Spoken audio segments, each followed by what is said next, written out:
Hello everyone, एक बार आपका फिर से स्वागत है हमारे चैनल पे। और आज हम इस वीडियो में मौर्य साम्राज्य के बारे में चर्चा करेंगे। ठीक है, तो कल हमने जो है नंद वंश तक कर लिया था, तो आज मौर्य साम्राज्य से शुरू करते हैं। तो वीडियो पसंद आए तो लाइक करें, चैनल को सब्सक्राइब नहीं किया तो ज़रूर कर लें। और अगर आपने हमारे पहले की वीडियोज़ को अभी तक नहीं देखा है तो ज़रूर देखें, लिंक मैंने डिस्क्रिप्शन में दे दी है, जहाँ पर क्लिक करके आप हमारी सभी वीडियोज़ को देख पाएंगे। तो चलिए शुरू करते हैं मौर्य साम्राज्य। देखें, मौर्य साम्राज्य के ऐतिहासिक स्रोत सबसे पहले जान लेते हैं कि किन किन स्रोतों से जो है हमें मौर्य साम्राज्य के विषय में जानकारी मिलती है। ठीक है, तो आप देखेंगे कि कौटिल्य का अर्थशास्त्र जो है, इससे हमें मौर्य साम्राज्य के विषय में जानकारी मिलती है। ठीक है, नाम इसका अर्थशास्त्र है, लेकिन इस किताब के अंदर जो है हमें राजनीति व प्रशासन का वर्णन देखने को मिलता है। विशाख दत्त की पुस्तक है मुद्रा राक्षस, इससे भी हमें मौर्य साम्राज्य के बारे में जानकारी मिलती है। आगे हम चर्चा करेंगे किससे हमें क्या क्या जानकारी मिली है। ठीक है ना। बौद्ध ग्रंथ जैसे कि दीपवंश, महावंश, महाबोधि वंश, इससे भी हमें जो है जानकारी मिलती है। जैन ग्रंथ हैं दो, भद्रबाहु द्वारा लिखा गया कल्पसूत्र, ये भी हमें मौर्य साम्राज्य के बारे में जानकारी देता है। हेमचंद्र द्वारा लिखा गया जो ग्रंथ है वो है परिशिष्ट पर्वन। ठीक है, ये भी हमें जो है मौर्य साम्राज्य को समझने में सहायता करता है। विदेशी विवरण की अगर हम बात करें तो कई ऐसे विदेशी लेखक हैं जिन्होंने जो है मौर्य साम्राज्य की चर्चा अपनी पुस्तक में की हैं, जैसे कि स्ट्रैबो हो गए, कॉर्टियस हो गए, प्लिनी हो गए, प्लूटार्क हो गए। इनकी पुस्तकों में भी जो है हमें मौर्य साम्राज्य का वर्णन देखने को मिलता है।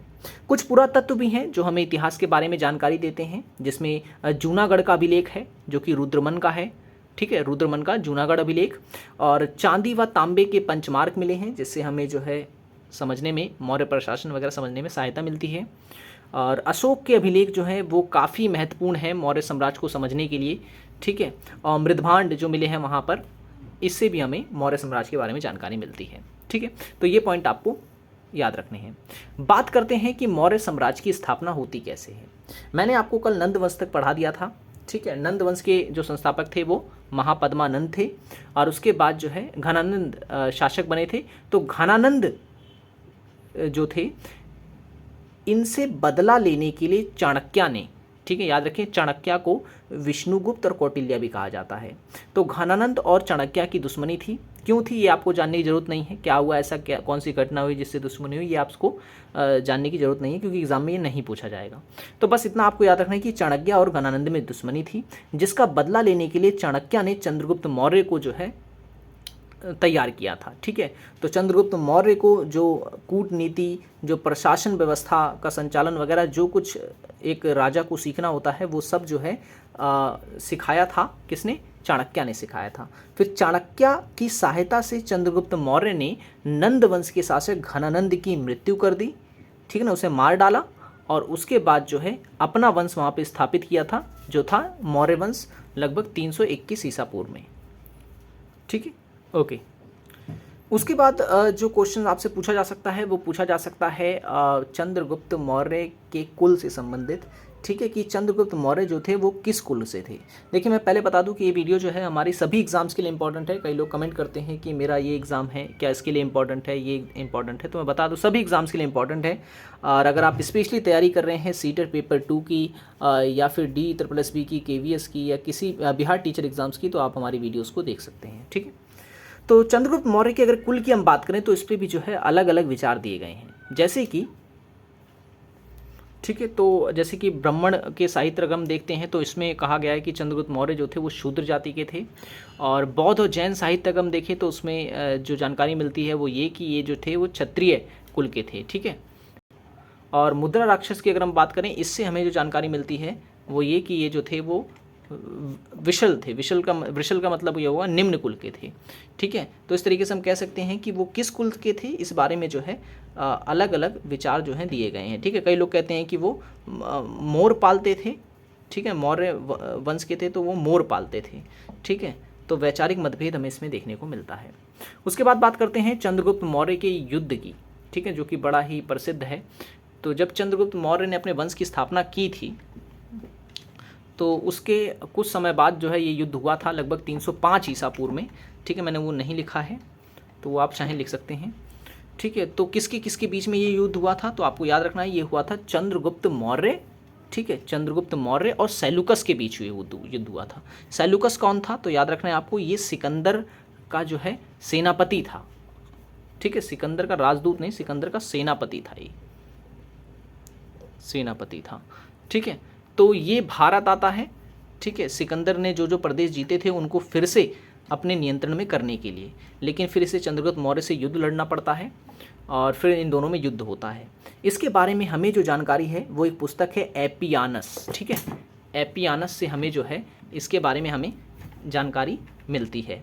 और इस युद्ध में जीता कौन था, तो ये भी आपको याद रखना है। इस युद्ध में विजय जो हुआ था वो हुए थे चंद्रगुप्त मौर्य। ठीक है, तो जब सेल्यूकस इस युद्ध में हार गए तो उन्होंने जो है अपनी जान बचाने के लिए एक वैवाहिक संधि की थी। ठीक है, एक वैवाहिक संधि की, और इस संधि के तहत इन्होंने क्या किया कि अपनी जो पुत्री थी कर्नेलिया, ठीक है, कर्नेलिया, उनका विवाह जो है कर दिया। कर्नेलिया का विवाह कर दिया किससे, चंद्रगुप्त मौर्य से। और दहेज के रूप में जो है 4 प्रांत चंद्रगुप्त मौर्य को दिए थे, जिसमें पहला है काबुल, दूसरा कंधार, हैरात और फिर मकरान। ये 4 प्रांत जो हैं सेल्यूकस ने चंद्रगुप्त मौर्य को दिए थे। इससे चंद्रगुप्त मौर्य काफ़ी प्रसन्न हुआ और प्लूटार्क कहते हैं कि इसी खुशी में उसने जो है 500 हाथी सेल्यूकस को दिए थे। ठीक है, 500 हाथी सेल्यूकस को दिए थे। हाथी क्यों दिए, हाथी मैंने आपको बताया था कि मौर्य साम्राज्य में जो है हाथियों की तादाद काफ़ी ज़्यादा थी। ठीक है, इसलिए वो काफ़ी प्रसिद्ध भी था इसलिए। और चंद्रगुप्त मौर्य की दक्षिण विजय, क्योंकि चंद्रगुप्त मौर्य जो थे एक महान शासक थे, उन्होंने जो है अपना साम्राज्य जो है काफ़ी विस्तृत किया था। तो दक्षिण भारत में जितनी भी विजय उन्होंने की थी उसके बारे में हमें जो जानकारी है वो तमिल ग्रंथ है। ठीक है ना, अहनानूर और मुरनानूर। ठीक है, अहनानूर और मुरनानूर, इससे हमें जो है जानकारी मिलती है दक्षिण भारत की विजय के बारे में। ठीक है, और चंद्रगुप्त मौर्य जो थे वो उन्होंने जो है जैन धर्म की दीक्षा ली थी। किससे ली थी, तो याद रखना है आपको, जैन मुनि भद्रबाहु से ली थी। ठीक है, जैन मुनि भद्रबाहु से उन्होंने जैन धर्म की दीक्षा ली थी। और जैन धर्म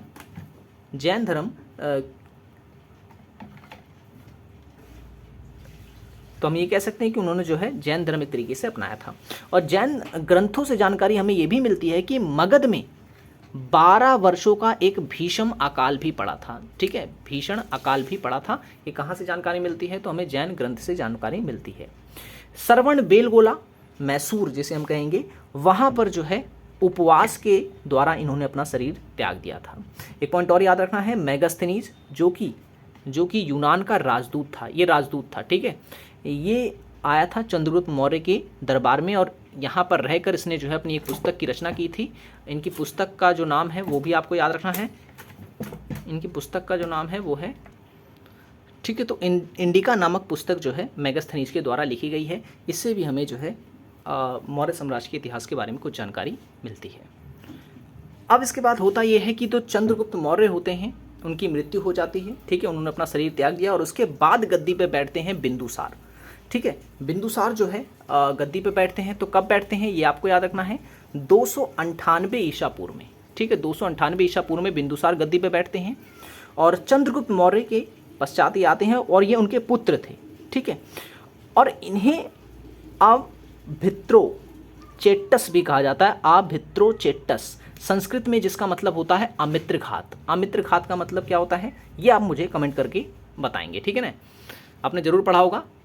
अमित्र घात का अर्थ क्या है ये आप मुझे कमेंट में बताएंगे। वायु पुराण में बिंदुसार को मद्रसार कहा जाता है। ठीक है, मद्रसार कहा जाता है। और जैन ग्रंथों में जो है बिंदुसार को सिंहसेन कहा गया है। ठीक है, सिंहसेन कहा गया है। और बिंदुसार के दरबार में 2 राजदूत आए थे यूनान के। क्या नाम था, तो डाइमेकस और डायोनिसस। ठीक है, डायोनिसस।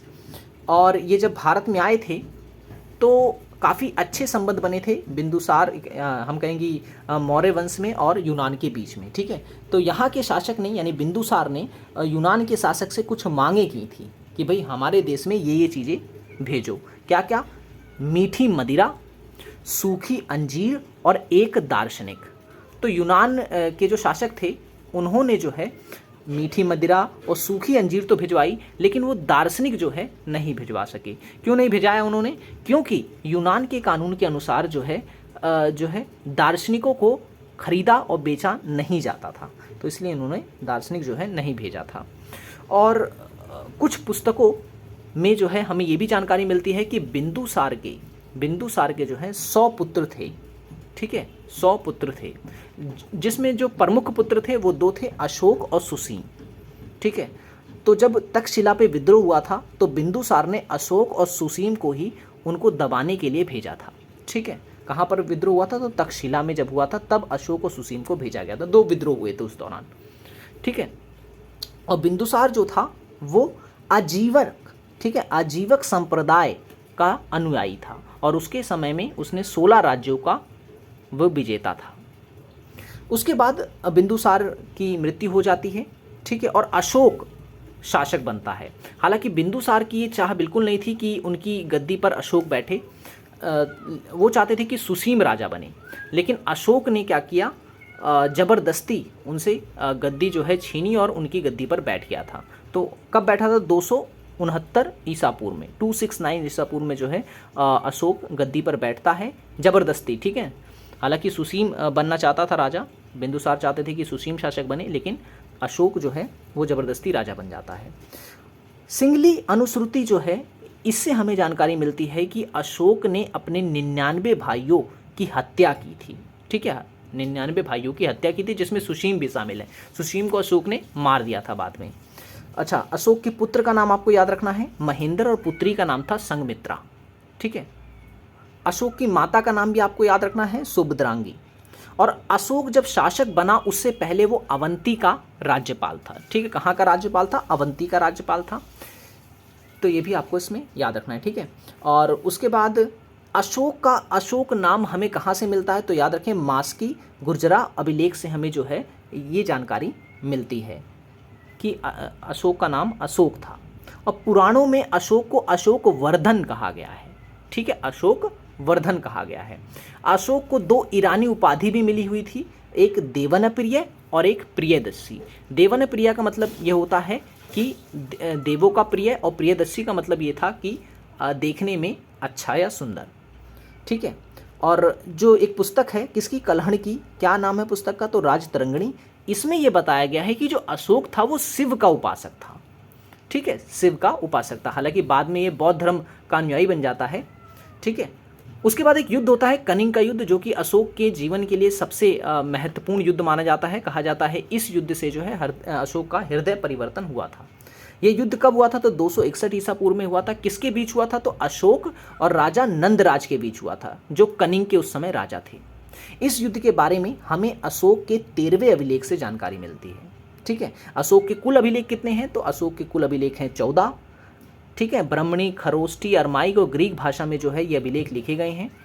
और 13वें अभिलेख में जो है हमें कलिंग विजय के बारे में जानकारी मिलती है।